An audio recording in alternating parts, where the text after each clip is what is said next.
All right, let's get right into this explainer. Today, we're diving into one of the most grueling, literally sweat-inducing tests of human endurance you can possibly imagine.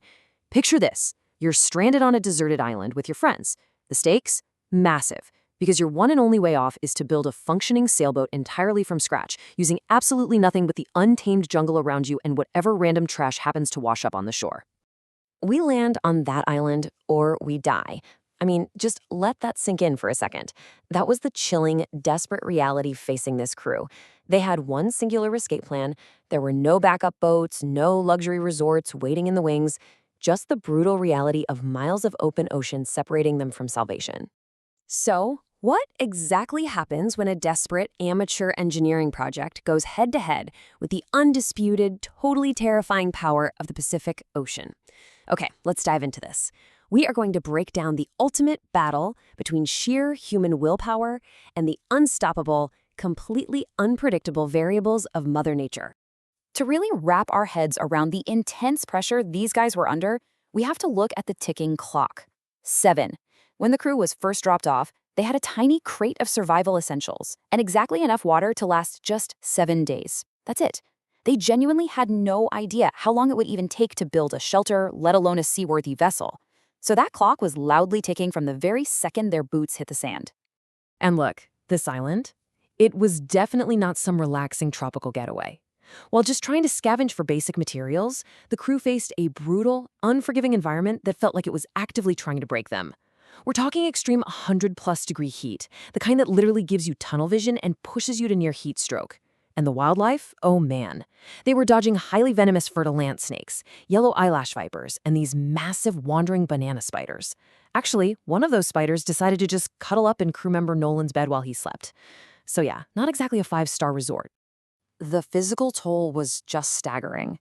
And this was before the real boat building even truly began. Nolan counted over 60 bug bites on his arms and hands alone. 60! They were severely sleep-deprived, constantly covered in itchy sand, swatting at swarms of insects nonstop, and just completely exhausted from the basic, everyday task of staying alive. But somehow, out of that total exhaustion came a genuine engineering miracle. Turning ocean trash and jungle sticks into a vessel capable of holding 1,000 pounds is like solving a giant life-or-death puzzle. Step 1, hauling heavy, buoyant bamboo out of that dangerous jungle.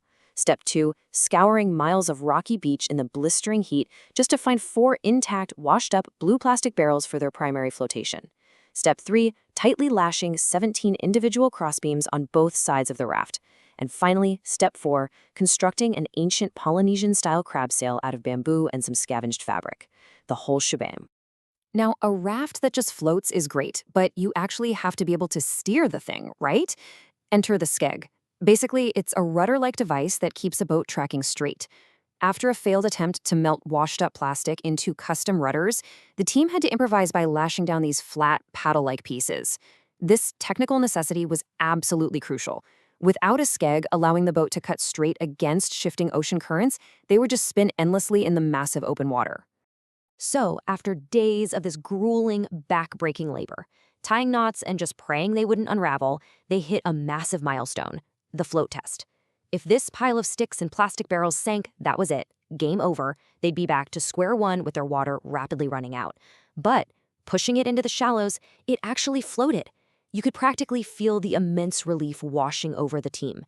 It gave them their very first desperate glimmer of hope that escaping this island was actually possible. All right, so the boat floats. Huge win. But how do you cross miles of wild open ocean? Well, the stakes were literally astronomical. Because of an extreme new moon, the ocean tides were insanely powerful. Their strategy was to use the outgoing high tide to suck them away from the shore and shoot them directly toward their target island. However, the deadly threat was the channel. If they didn't catch the tide perfectly, the channel's current would pull them sideways, dragging them directly into the open ocean where they would be completely hopelessly stranded. Which brings us to another terrifying countdown. 12 hours. Because of that extreme new moon tide schedule we just talked about, the team suddenly realized they had less than 12 hours to finish building the entire boat, mount the sail, and actually launch. If they missed this tight window, the currents would permanently turn against them. So it became a frantic mad dash through the night, zero sleep, total exhaustion, all just to ensure they hit that absolutely perfect launch window the next morning.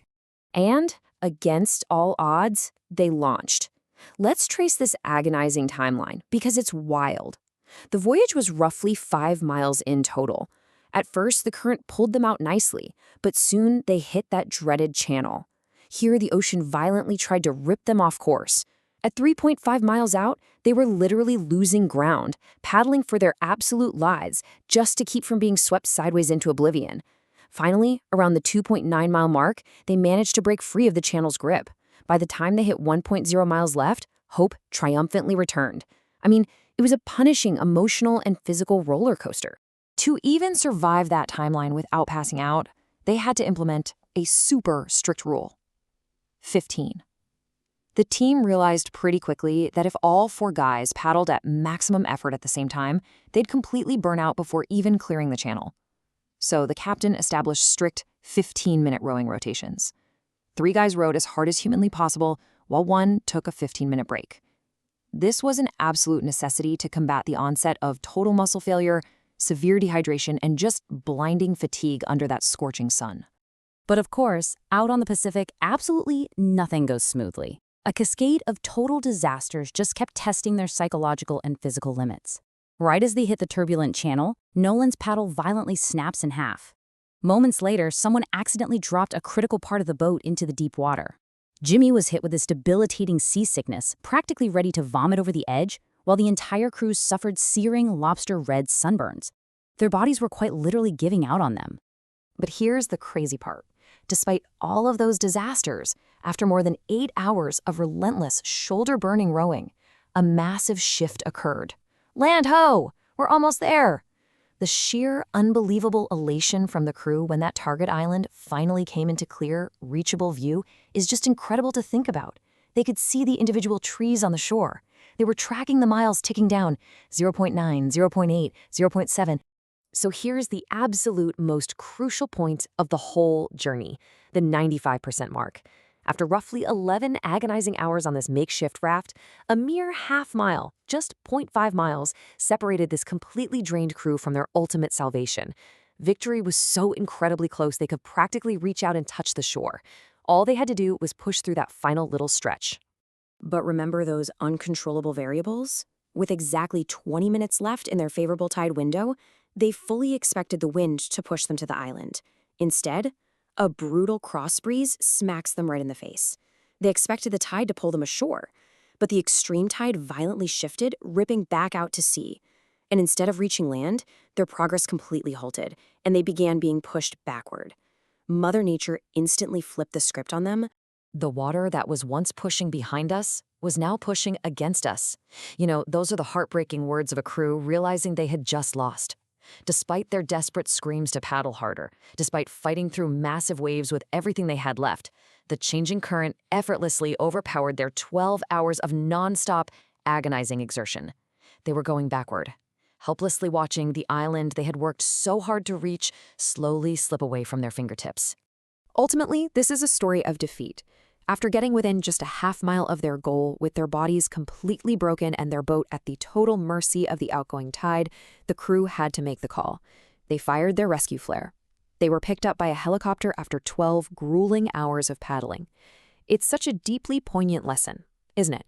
You can engineer a perfect raft out of trash. You can exert superhuman willpower, but the uncontrollable variables of nature will always have the final say. It's a humbling reminder for any of us who think we can completely control our environment. Which really leaves us with this final provocative thought. What does it truly take to conquer nature when the final deciding variable is completely out of your control? The team did everything right. They pushed themselves past every conceivable human limit. And yet, the ocean simply changed its mind in the final 20 minutes. It really makes you realize just how small we are in the face of the natural world. Thank you so much for joining me for this explainer, and definitely keep that question in mind the next time you look out at the open water.